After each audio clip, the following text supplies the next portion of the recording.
Welcome to my vlog. Ayun, for today's video, bali overtime.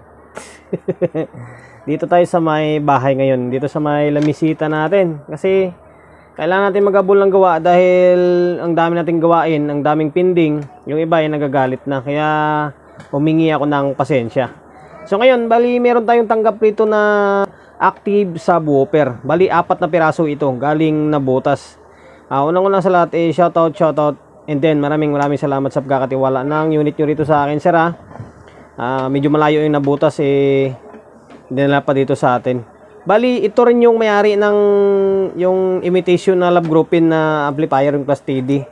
Kaso lang pina-pull out ko kasi medyo may kunting problema. May problema talaga sa unit na yon. Bali 4 na piraso yon, is halos parehas yung issue niya. Siguro need ng revision yun, or basta wala na yun, pina-pull out ko na lang. And then ito yung dinala sa atin. Ang issue nito kaya dinala dito sa atin is na-stock daw ito nung pandemic, hanggang sa pag-testing nila is nung gamitin na, kasi balik operasyon na yung mga sound ngayon, nakaka-clip na lahat. Yan, ito yung model pala or brand name nya, ECM audio na active subwoofer. Bali power rating nya is 600 watts. Ito yung model nya, SP-600. Yan. Bali dinala sa atin is module lang. Module lang siya, hindi nakasama yung box kasi siyempre malaki yung box nito. 4 na piraso, hinulit ko. Yan. Ito yung back or yung pinakalikod nya. Ito yung sa looban siyempre. Dito yung amplifier nya. O pahaging ko muna sa inyo ng konti. Bigat kasi one man game tayo. Yan. Ito yung transformer nya. Transformer nya is mataas. Okay, sana ba yun? Nasa 80 yung supply nito 115 to siyempre kwan dyan, may 110. Tapos ito yung secondary nya 80 mataas yung supply nya.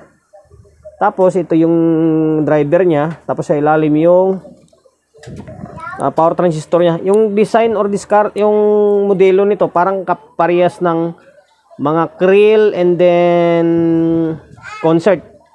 Parang ganun yung estilo nya, yung hiwalay yung drive nya. Yan. Tapos ito yung power supply nya.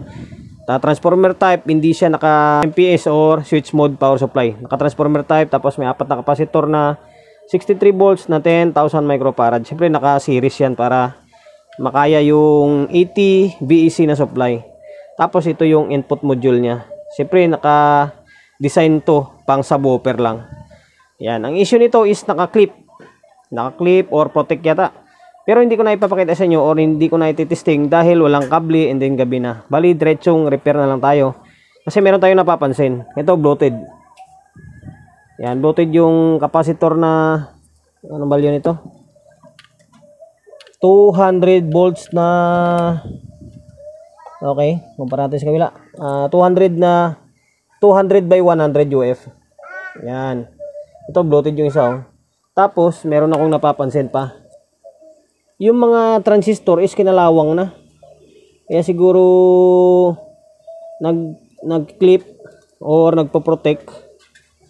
Ito to, yung kinalawang, Yan, dahil na-stock nung pandemic siguro, kaya kinain ng kalawang. Yan, ang gagawin natin dito is i-restore natin to. Tanggalin dapat ng tanggalin, mga kalawang dyan. Siyempre, troubleshoot natin. Yan, so ngayon, bali, hindi ko na ipapakita sa inyo. Hindi ko na ipapakita kung paano ko siya ito troubleshoot. Basta diretso lang muna tayo. Diretso muna tayo sa pagpapapalit ng mga nakikita nating mga kinakalawang. And then ito, natalito is bloated to. Yan lang, diretso na tayo. And then kapag napalitan na, saka natin siya i-test kung may improvement yung ginawa natin na sana yun lang, yung mga kinakalawang lang. So ngayon, stay tuned lang kayo. Natin simulan yung pagpapalit ng mga parts ng mga kinakalawang. Siyempre, promotion muna tayo. Sa mga hindi pa nakapag-follow, paki-follow, and then siyempre paki-share ng mga walang kwentang video natin sa my Facebook, YouTube channel. Sa mga hindi pa nakapag-subscribe, paki-subscribe, like, share, and then siyempre paki-hit ng bell button sa gilid para updated ka sa mga susunod na video na i-upload ko. Mag alas 12 na ng hating gabi.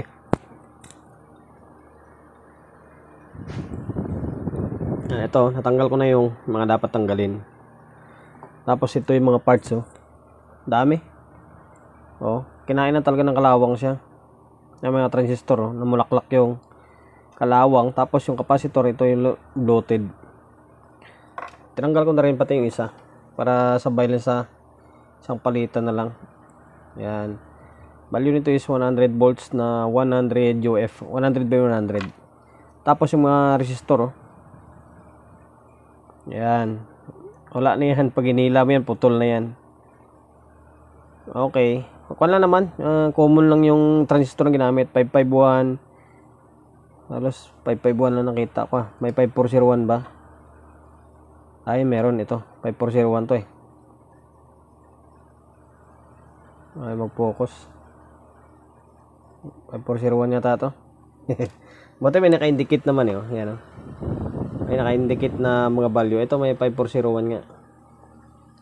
Yan. Buti may nakasulat na mga value or may naka-indicate na value. Kaya kahit baklasin mo ng sabay-sabay, okay lang. Hindi ka mahirapan magbalik. Then sa akin ito, okay lang. Kahit baklasin ko naman to sabay-sabay, okay lang kasi 4 na piraso ito eh. Kaya hindi ako pwedeng magkamali kasi may paggayahan ako. Yan, tapos ito yung likod niya. Ang problema rito ay wala pala tayong parts dito. Doon natin itutuloy sa my shop to. So ngayon, stay tuned na lang kayo kapag nataniman ko na ng pyesa. Ay, pabol ko pala. Dito naman, wala naman kalawang dito eh. Yan, wala siya oh. Okay, wala talaga siya. Ito lang talaga sa may drive niya. Ngayon, stay tuned. So ngayon, day 2. Bali, nasa shop na tayo ulit. And then, voice over tayo kasi nagloko yung headset natin. Pangit ng labas ng audio, kaya magvo-voice over ako. Ayun, pinalitan ko na lahat ng mga dapat palitan. Yung resistor.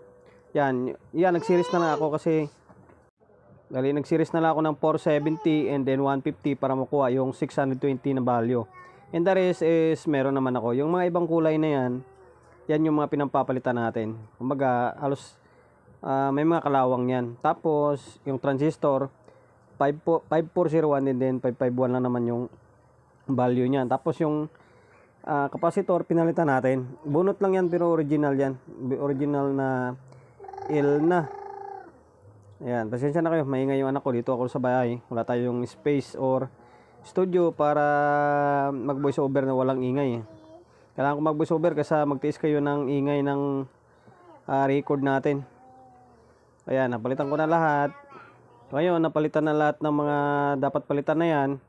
Ayan, maglalagay tayo ng audio and then speaker. Ayan, and then magsusukat muna tayo siyempre. Para malaman natin kung may DC or wala na. So ngayon, sukatan natin. Bali, pa-plug in natin. Gamit tayo ng test valve or valve trick para in case na may problema pa hindi siya ganun ka dami or lumala yung sira. Ayan. May power na siya. Ayan oh. Kaso naka-protect pa rin. Naka-protect pa rin siya, hindi makita sa may video. Ayan, nakapula siya. Yung naka-protect pa rin. Ibig sabihin may problema pa. Ayaw mag-relay yan eh. Ayaw mag-trigger ang relay. Naka-protect pa rin siya. Ibig sabihin may problema pa. Ayan. Yan ang kailangan ko pang suyurin dyan. Okay, dapat kasi magbo-blue yan eh. Mag-protect. Pag on mo, magpo-protect. Tapos 3 to 5 seconds is magbo-blue siya. Ibig sabihin, naka-active na yun. Ayan, ayaw pa rin. Ayaw pa rin siya. Ibig sabihin, may problema pa. Napalitan ko naman na lahat. Halos lahat ng may mga kalawang na pyesa. Minsan, yung mga trimmer niyan, sira. Kaso lang, yung trimmer na mga nakakabit yan, kulay blue niyan, matitibay yan. Bira lang masira yan. Kaya, ewan ko ba, bakit nasira yan? Or may problema pa. Yung ilaw na indicator dyan, dapat 3 yung ilaw dyan. Yung sa kanya is 2 lang. Yung isa ayaw. Ibig sabihin may fault siya or may problema pa. So ngayon, Sukatan natin ng voltahe kung may pumasok na voltahe. Range ng 250 kasi mataas yung supply na pumapasok dyan eh. O yan no, may voltahe naman na pumasok sa may positive, yan negative. Sukatan natin. Ayan, meron din, pantay din. Wala, ayaw pa rin talaga. Ayun, magsusukat tayo ng bias naman. Tingnan natin kung meron siyang bias or wala. Kung wala yan, ay baklas ulit tayo ng driver na yan. Tapos, yan, suyurin yung dapat suyurin. Yan. Base emitter. Ayan, medyo meron, pero mababa. Mababa. Siya dapat mga nasa 0.4, 0.5 yung bias dyan. Kasi yung mga ganyang design, katulad sa concert, krill, matataas yung bias niyan. Napansin ko yan, parang kadisenyo siya ng krill and then concert eh. Ayan.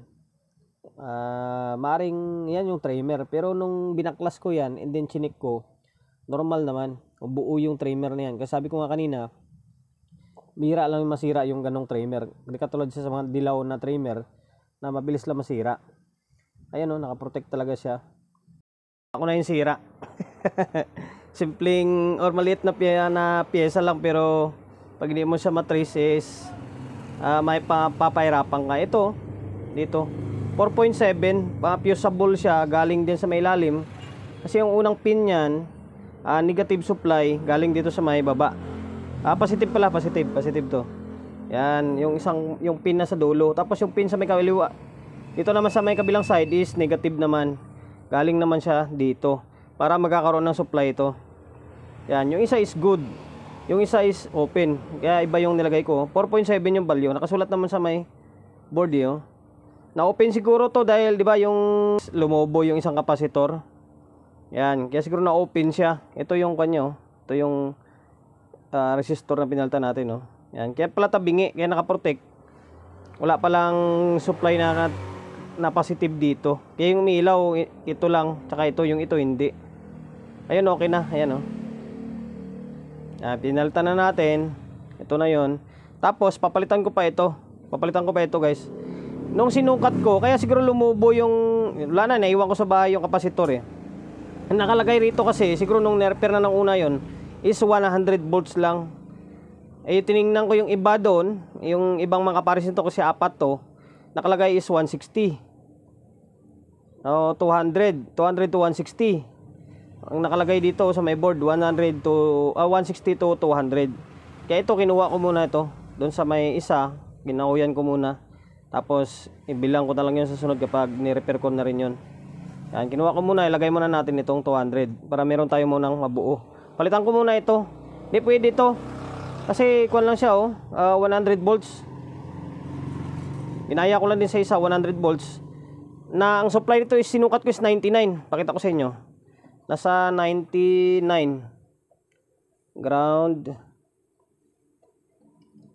Ayan, naka-ground na siya. Okay, switch on. O yan, milaw. Ay no, milaw na sila lahat oh. O yan, nag-relay na siya. Tingnan nyo yung voltahe oh. Ayan oh, 98 oh. Halos wala sa ngidrom. Nagna-99 mga kanina yan eh. Kaya lulubo talaga kapag mababa yung rate ng kapasitor na dapat talaga 160 to 200 naman talaga yan. Siguro nung pinalitan ng iba, baba yung rate na nilagay nila or specs na nilagay nila. So ayun, papalitan ko lang muna ito. Tingnan nyo, okay na yan oh. Yan, nag-blow na siya oh. Hindi na siya nakaprotect. So ngayon, stay tuned muna kayo. Napalitan ko na ng kapasitor na. Ayan o, 200 volts na 100 UF na yung nalagay natin. Galing to sa isa. Kinuha ko muna ito. Palitan na lang natin kapag yun na yung may troubleshoot natin. Hindi pa tayo nakabili ng pamalit eh. So ngayon, ito lang muna. Okay. Ayan. Kailangan umilaw siya lahat. Ayan, umilaw lahat na ilaw. Yung kwan lang, mahina yung pan nyo. Siguro dahil wala pang audio. Ngayon, sukat tayo. Pakita ko sa inyo yung bias niya. Ito, taas na sa 0.5 oh. Halos na sa 0.5 talaga siya. Dito sa may kabila, Antay kung pantay. Pantay siya, oh. Halos na sa 0.5.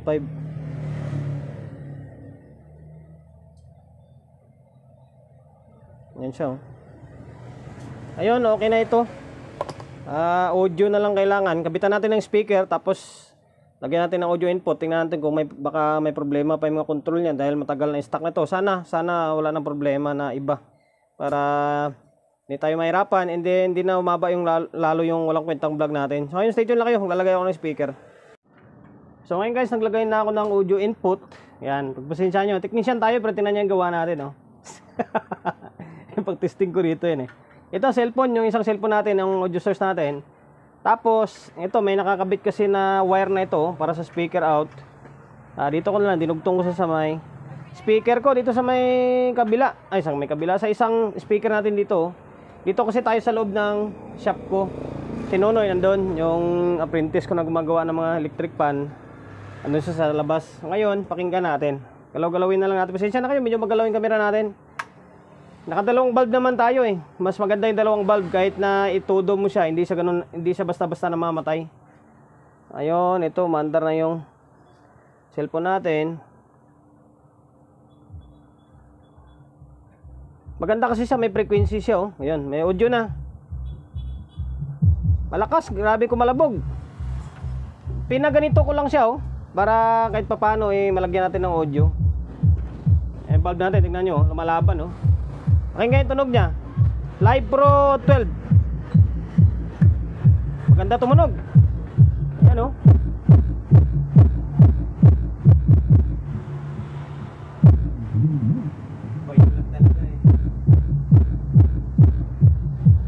Pang-sub lang talaga. Pero pwede mo siyang adjustin. Lagyan mo siya ng kunting boses.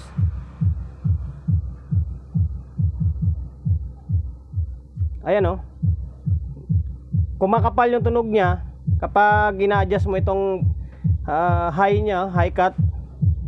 Tapos pag pinapunta mo rito sa may 90, bababa rin yung tunog niya. Lalo siya bumababa. Oh, ayan. Naka-isa na tayo. Nalagay lang natin sa 135. Yan, mas gusto ko yung ganyang tunog, eh. Malakas. Lakas pala ito.